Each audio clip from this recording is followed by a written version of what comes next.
types of financial aid in the United States and how to study in the US for free.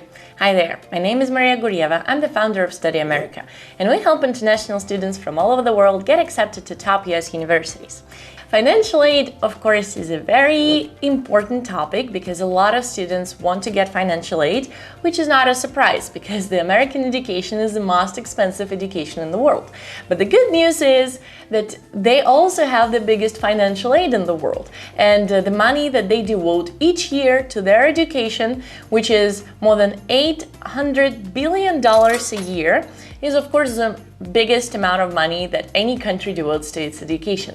And part of that money also goes to financial aid, and surprisingly and very, very nicely, it also goes to fund international students. And a lot of universities have really huge amount of money, huge funds devoted specifically to international students. And in this video, I would like to talk about different types of financial aid that can help you study in the United States for free or with a huge discount. Let's go. And by the way, talking about financial aid, I mostly talk about private universities. Public universities are supported by taxes that people pay in that state where this university is situated. And their situation with financial aid is unfortunately not very good for international students. And they don't even really support students from other states. They have really nice discounts for the students of their state, of their taxpayers to that state. But if you're just an international student and you want to study in the United States and you want to get financial aid, we're talking about private universities. So the main two types of financial aid that you can get is need-based financial aid and merit-based financial aid. Need-based financial aid is when you get the money because you don't have the money yourself. You don't have enough money to afford that education, and that is why they need to add you some money to afford that education. This is need-based financial aid. There's also merit-based financial aid, and merit means that you're talented, there's some special talent about you, maybe it's an academic talent, you're a really good student, or maybe it's an athletic talent, or it's a social talent, any kind of talent, but they see you as a very strong applicant, and they found something in your application that really crossed their mind, and they want to get you. And in order to get you, such a talented student, in their university, they give you a discount, and that discount can be up to the full discount if they really want to get you. So this is merit-based financial aid. So we have need-based financial aid, which is solely about how much money you have, and we have merit-based financial aid, which is about how talented you are. If we look at the ranking of universities and start from the beginning and go lower and lower in the list, then the lower we go, the more merit-based financial aid we see. Because the very top universities, they have all these talented students. They don't need to attract any talented student because they all are applying, and they even have to say no to some talented students, to a lot of them. And that is why they do not really have merit-based financial aid, except the athletic scholarship. They have mostly need-based financial aid. So they admit all those talented students, and then they start to see, okay, these students cannot afford our education, let's give them some money. But the lower we go in the list, and when we see colleges that are not so hard to get in, then we see more merit-based financial aid and less need-based financial aid, because the lower we go in the ranking, the more those universities want to attract talented students. This is just a general idea of how financial aid, different types of financial aid are situated in the list of universities, which is pretty huge. It's like 4,000 schools. In order to get need-based financial aid, of course, you need to provide your income, your family income, your expenses, and your earnings, your assets, all of that information. It's a pretty big application that you should fill with your parents. And if we talk about merit-based financial aid, then sometimes you need to write an extra essay, sometimes you need to apply before a certain deadline, before a priority deadline. If we talk about athletic scholarship, of course you need to provide all the information about your talent, all the information about your success and achievements in the sports. In order to get need-based financial aid, your family income has to be either lower than $60,000 a year, and if your family is making less than $60,000, then the university would consider that you don't have any money to afford the education, and so they would probably cover not just the cost of attendance, which I mean the cost of your studies, but also the cost of your accommodation and the cost of your food, which is called room and board. Food, accommodation, and the entire studies would be covered if your family is making less than $60,000 a year. If the family is making from $60,000 to $120,000 a year, then your family is considered not as poor as a previous category, but also not the family that can afford education and its full cost, of course, because the full cost of education is about $70,000 a year. So, of course, it's a pretty big part of your budget. That is why if the family is making less than $120,000, they would probably cover the cost of attendance, which means the cost of your studies, but the room and board, your food and your accommodation would be your problem. You would have to cover your food and accommodation, but they will probably give you a full discount on your cost of studies. If your family income is less than $120,000, you can apply for need-based financial aid. And the more in this bracket, the more your family is making, the less money you would get. You know, in the bracket from $60,000 to $120,000, you can also see how the closer you are to those upper barrier, to $120,000, probably the less percent of your cost of attendance you would get as financial aid. But these things can be different, and sometimes you have an income of $115,000 and you still can get full financial aid, which is need-based. It all depends. If you want to get into top US university and also get full financial aid, then I definitely recommend you visiting my free masterclass, where I talk about all the steps necessary to take in order to get into top US university, guarantee your admissions, and of course get financial aid and study there for free. We'll walk through the entire strategy of getting in, and also I will share the cases of my students who got into Ivy League to very good schools. I will talk about my own experience of getting into Columbia University, which is also part of Ivy League, and I will tell you all the tactics and all the techniques of how to really guarantee yourself your admissions. So do not miss my masterclass. It is completely free and the link is in the description. Please sign up for my free masterclass. There are also different types of financial aid that you can get, but the important thing that you should learn here that the money that you get from university is probably your best bet, because other programs outside of universities are way more competitive, harder to get in, and a lot of them have different requirements. This is just not as easy as just getting your money from the university. So the funds that you get from a university is the easiest money. And of course, this should be your best bet. But I would talk about additional sources and we'll talk about different details about them.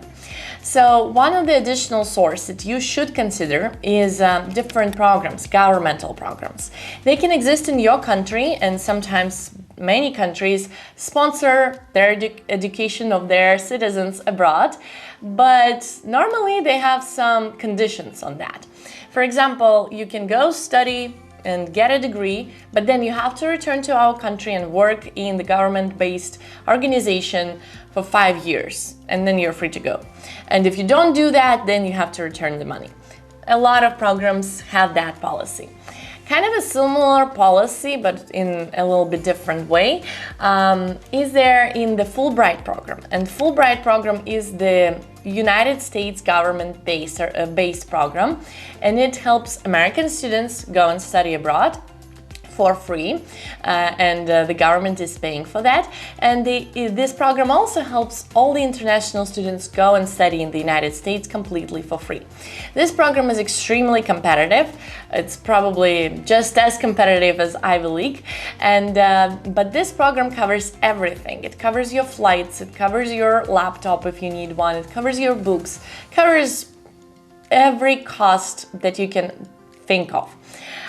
This program is very competitive, and if you get in and if you win it, then you need to go study, get your degree, and then of course come back to your country and be there for 2 years before you can apply for a next visa, a next American visa. They will deny your visa within those 2 years, and also if you stay not in your country within those 2 years, but decide to live somewhere else, in some third country, they would also not like that very much when you apply for an American visa after you got into Fulbright and after those 2 years have passed and you decided to apply for a new visa. This program has some conditions and you should consider them, but it's a great also thing to try, because why not trying? And the process is kind of similar to the admissions process to universities, but more competitive sometimes. Of course, if you're not applying to Fulbright program, but you're applying directly to a university and then you get full financial aid from a university and you study there for free, then of course you have more flexibility of staying in the United States, of finding an employer. And if your dream is to actually stay in the US, move there and find all those opportunities that the United States provides, then probably applying straight to the university and getting that financial aid from the university would be a better bet, because in this way you'll get at least 1 year after your finishes of your studies to get an employer and to change your visa to the working visa or to a green card. And if you study for STEM, you'll get 3 years to do that. So it gives you more time to actually stay and get some ties to the United States and start your career there. A lot of students want to study in the United States just to get that education, and they want to come back to their country and use that education in their career. And in this way, all these governmental-based programs, including Fulbright, are extremely beneficial. Of course, that would work perfectly if your goal is to come back and to continue your career in your country. And probably the last type of financial aid is the type of financial aid that you get from different organizations, not governmental based, but this is the financial aid, that scholarships that you can find online, and it is organized by some funds, by some private organizations. Well, they're organizing that and they give extra money. There is some problems with that, and that is why I talk about, your best bet is getting money directly from the university. The problems are that those programs are pretty hard to find if you're an international student. You go to some website where they have tons of those grants and scholarships, and you start to try to type which ones are available for international students. It's not always easy to find, and sometimes you need to go to every single one and really check if you qualify, really check if that's available for international students or if it is available only for US citizens and permanent residents. And this takes a lot of time to research. Finally, when you found programs that you qualify for, a lot of the times those scholarships are pretty small. For example, you need to write an essay and you get $1,000. But you need to get $60,000, which means you need to apply for, you need to win 60 competitions and write 60 essays, which would be so extraordinary that you will get that $1,000 and not another student. And in order to win 60 competitions, I think you should probably participate in about 300 competitions or maybe more. I don't know the success rate, but it's definitely not you participate in 60 and you win all of them. Of course, there is a conversion rate. You need to apply to a lot of competitions in order to get the money that you need. And some scholarships have $5,000, some of them have $1,000, and of course there are just a few, just very little, just a few programs that can provide you more, that can provide you $20,000 or $30,000, but some of them are not available for international students, so you need to dive deeper and find those. And also, of course, they're extremely competitive. Everybody is applying for those programs, and only one person wins. So the chance of getting that huge amount of money is pretty hard, it's pretty low. That is why applying to those scholarships takes just too much time, too much work, that you can spend that time in making your application better, and then get that $60,000 just applying for one university and just sending your application, which is so great. So instead of participating in 300 competitions, which you need to find, I don't know if there's that many, I think it's better to just apply to a university and get the best application possible. Some students take advantage of those different grants and scholarships outside of the university. Some of them win, and it's some extra money that can be devoted to your studies. So I'll talk about that, but also mentioning some of the drawbacks of that type of financial aid.